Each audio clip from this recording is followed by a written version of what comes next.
Hello students, আমি Moumita ma'am. আশা করি তোমরা সকলে খুব ভালো আছো। Welcome back to our channel. আজকে আমি তোমাদের যে টপিকটা নিয়ে আলোচনা করব সেটা হচ্ছে ফোর্থ সেমিস্টারের মেজর পলিটিক্যাল সায়েন্সের ইউনিট 2 থেকে একটা টপিক, যেটা হচ্ছে ন্যাশনালিজম বাই আর.এন. টেগর। ঠিক আছে, যেটাকে আমরা বলি জাতীয়তাবাদ। তো রবীন্দ্রনাথ ঠাকুর জাতীয়তাবাদ সংক্রান্ত কয়েকটি ধারণা দিয়েছিলেন, যেগুলো আজকে তোমাদের সঙ্গে আলোচনা করবো আজকের ক্লাসটাতে। তো ক্লাসটা তোমরা শুরু থেকে শেষ পর্যন্ত দেখো।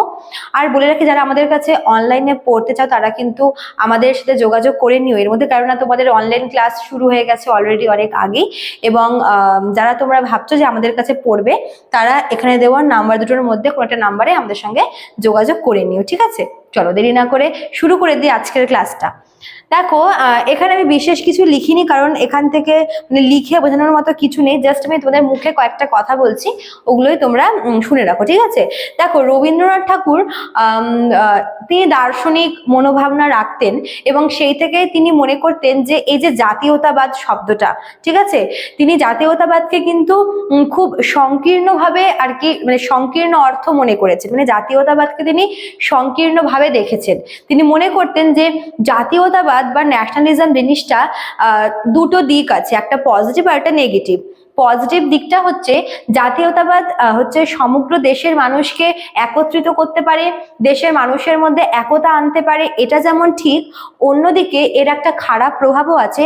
সেটা হচ্ছে জাতীয়তাবাদ কিন্তু মানুষের মধ্যে হিংসা, যুদ্ধ, বিদ্বেষ, বিভাজন, ঠিক আছে, এই সমস্ত কিছু কিন্তু নিয়ে আসতে পারে। ঠিক আছে, মানে এটা একদিকে যেরকম ভালো একটা ব্যাপার যে লোকের মধ্যে ঐক্য বজায় থাকছে, অন্যদিকে কিন্তু কি হয় যে যখন মানুষ জাতীয়তাবাদী মনোভাবনায় ভীষণ পরিমাণে আর কি উদ্বুদ্ধ হয়, তখন তার মধ্যে মানে ওই বিভাজন, সংকীর্ণতা, এই ব্যাপারটা কিন্তু চলে আসে। তাই রবীন্দ্রনাথ ঠাকুর মনে করেছেন যে এই জাতীয়তাবাদের থেকে মানবতাবাদটা অনেক বেশি গুরুত্বপূর্ণ। মানবতাবাদে কি হয়, মানবতাবাদে মানুষ হচ্ছে মানে এই জাতীয়তাবাদের ঊর্ধ্বে গিয়ে তিনি মানবতাবাদকে স্থান দিয়েছেন, এবং তিনি মনে করেছেন যে জাতীয়তাবাদে যেই মানে কৃত্রিম যেই এফেক্টস গুলো আছে, বা এটা হচ্ছে একটা কৃত্রিম অর্থ, মানে আমাদের ভারতের যে সমাজ, ভারতের যে সংস্কৃতি, এই মানে এই এরকম একটা দেশের সাথে এই জাতীয়বাদ শব্দটা কোনো মতেই যায় না। তিনি মনে করেছেন আমাদের মতো দেশ, মানে আমাদের এই ভারতবর্ষ, যেখানে বহু ধর্মের, বহু সংস্কৃতির মানুষরা বসবাস করছে, তাদের মধ্যে কিন্তু এই জাতীয়তাবাদটা ঢুকিয়ে দেওয়াটা খুব বাজে। জাতীয়তাবাদ জিনিসটা কি, যেটা হচ্ছে এক ধর্মীয়, এক সংস্কৃতির দেশ, তাদের জন্য ঠিক আছে, কিন্তু ভারতের মতো একটা বহু ধর্মীয়, বহু সংস্কৃতির দেশে জাতীয়তাবাদটা একদমই বেমানান বলে কিন্তু মনে করেছেন রবীন্দ্রনাথ ঠাকুর। এছাড়াও তিনি এটা বলেছেন যে এই যে জাতীয়তাবাদটা, এটার সূত্রপাত ঘটে হচ্ছে ওয়েস্টার্ন কান্ট্রিগুলোতে। তো ওয়েস্টার্ন কান্ট্রিতে যেরকম ওখানে বহু ধর্মের মানুষ থাকে না, ওখানে একজন মানে একটা পার্টিকুলার ধর্মের মানুষই থাকে মেজরিটিতে। তো সেখানে এই জাতীয়তাবাদ বা ন্যাশনালিজম জিনিসটা হতেই পারে, ভীষণ কমন।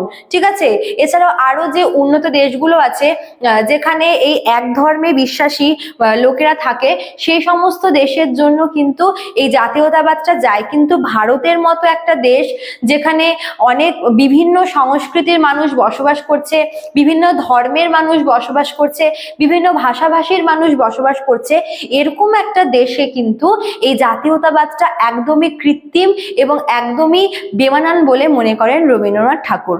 ঠিক আছে, তো জাতীয়তাবাদ সম্পর্কে তার কিন্তু এতটুকুই বক্তব্য ছিল, এবং তিনি জাতীয়তাবাদকে খুবই সংকীর্ণ করে দেখেন এবং বলেন যে জাতীয়তাবাদের ঊর্ধ্বে রয়েছে মানবতাবাদ, এবং মানুষের উচিত এই মানবতাবাদকে কিন্তু প্রথম প্রাধান্য দেওয়া।